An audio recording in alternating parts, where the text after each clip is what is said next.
Welcome to the channel, viewers. Hope you're doing well. Some of you may be experiencing a breakup, as I always mention, as the sun comes up here at Terrigal. God bless you.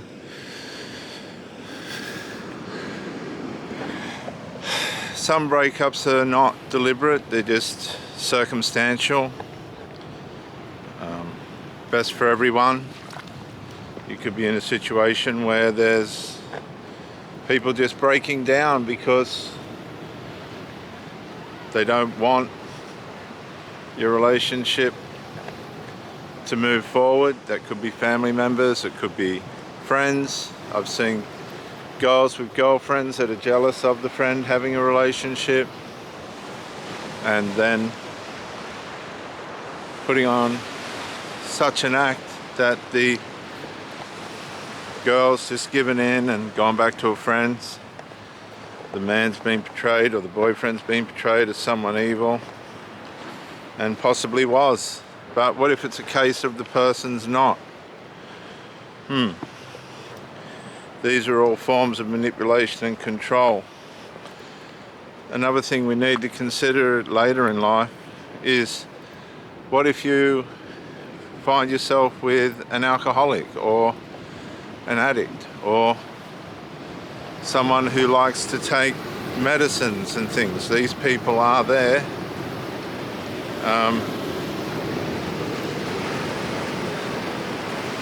And you end up in a relationship with somebody like this and you decide that it's worse than you thought it was. I think if you meet somebody, to be fair, and you're aware of what their habits are and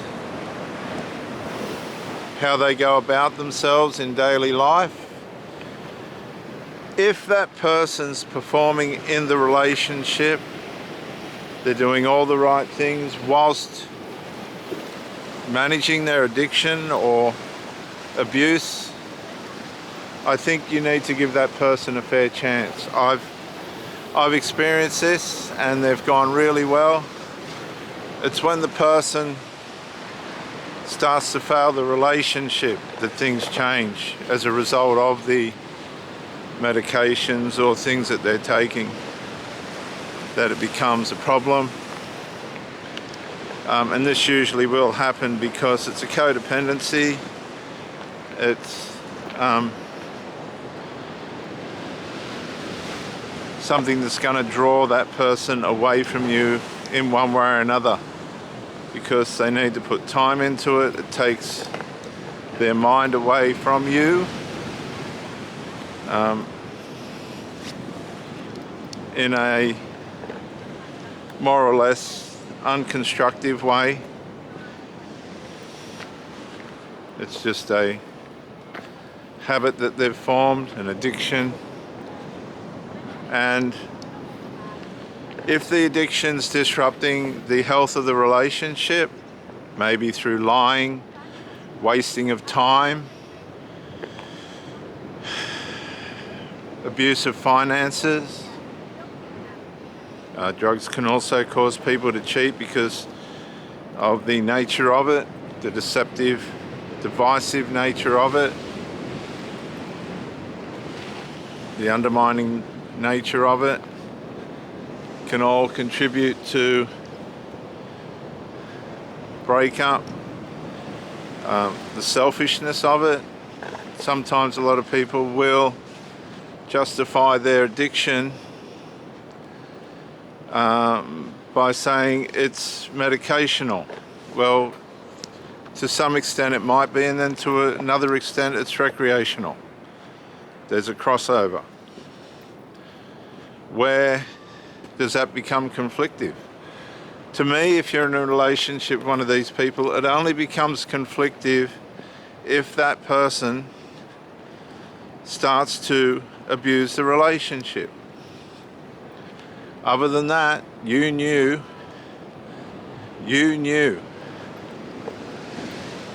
that they had these habits. You've got no right to judge. I've worked with these people in relationships. I've had incredible times with these people. up until they start to fade, and they will start to fade. At some point they're going to degenerate. They're going to lose value.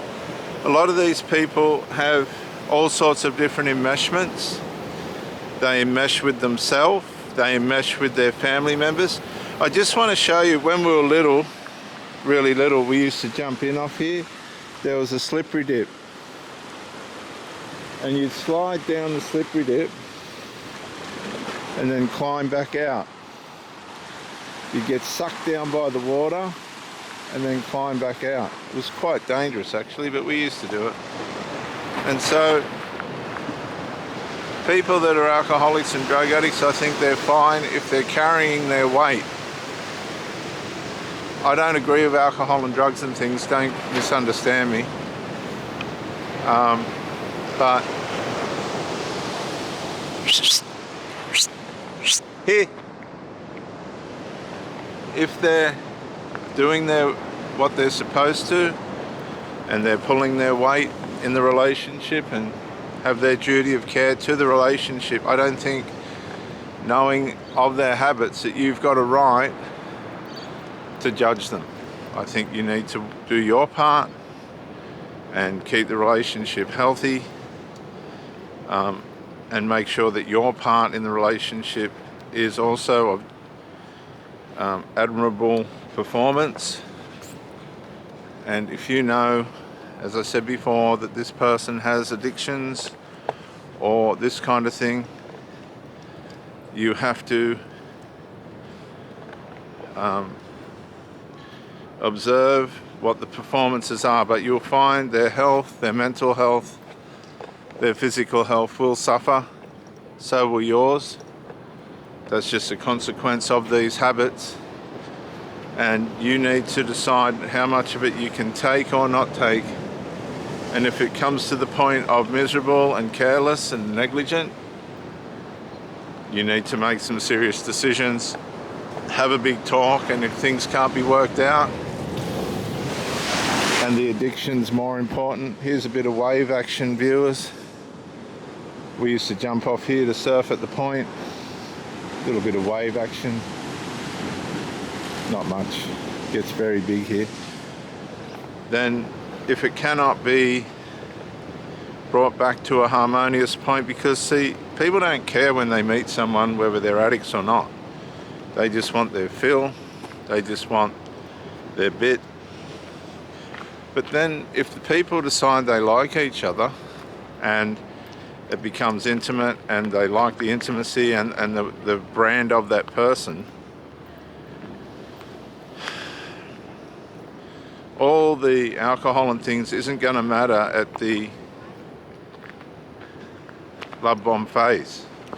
It's after the love bomb phase that the rubber hits the road and we have to work out who's what values they have, how they're going to impact who we are we going to be able to work in together, and so on and so forth. See, some people will be dope addicts and like a bit of grog, and will find somebody like that just to have the peace of it.